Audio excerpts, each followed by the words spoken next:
How's it going, guys? My name is Joey, and today I just want to talk to you guys about a few tips to prolong the life of your raised garden bed. So I'm sitting on a raised garden bed I built last week, and it took me only a few hours to build. It was a fairly simple project, but now I want to think about how I'm going to prolong the life of it and get the most life out of this bed, because if I don't take the necessary precautions, in about 4 to 5 years, this thing is going to go rot away, it will turn black, it will look just very horrendous, and it'll need to be replaced with a new raised garden bed. So let's just begin with the steps. So when I was building this, the first two things I want to do is, before I even cut it, I stained it. I just went to the local market and I just bought the stain that was on the shelf. This is from Home Depot. A can was probably $12, $13, and it managed to stain the whole thing and then some for me. So it's still a bit left.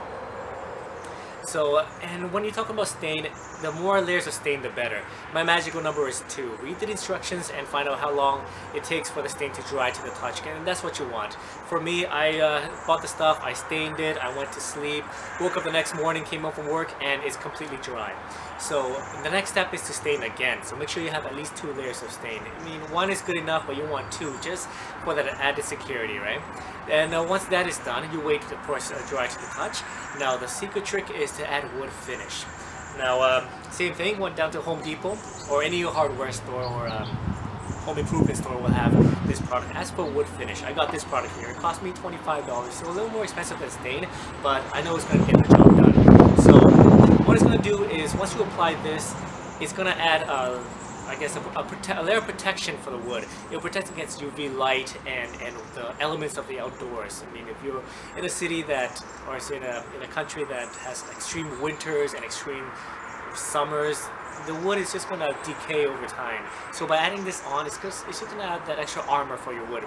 And now the secret trick is do this reapply every 2 to 3 years. So once you notice that your wood is looking a little dull, maybe sand it down, clean it, and reapply the wood finish. If it needs to be stained, then stain, of course, but then always add the wood finish when you're reapplying, and just to give it a fresh new look. Now, the other secret thing you want to do is, when you're done with the garden bed, at the end of the season, when you've harvested all the fruits and the vegetables and you're good to go, make sure you use tarp to cover the whole thing. So my garden bed I built was 4 feet by 7 feet long. So I'm going to build another one just to the side there. But once you've built your garden bed, make sure you buy a tarp. Get a size that is actually bigger than the raised garden bed itself, so it can actually cover the entire thing. What that's going to do is, come winter time when it's really cold, and even the hot sunny days of the winter time, sorry, that doesn't make sense, it's going to protect your wood against UV light and the weather and any rain that you might get. We live in Vancouver, BC here, and we get a lot of rain, so the tarp is going to protect against all that. And then after the first frost, when spring starts, take off the tarp, and that's when you can begin gardening again. And by doing this, you're going to extend the life of your raised garden bed. So next video I'm going to do is, I'm going to show you guys how to build a very simple raised garden bed so you can have endless joy with your garden. But I think that's all I want to talk about. Thank you so much for watching, and if you enjoyed this video, go ahead and like the video, subscribe, and I'll see you next time.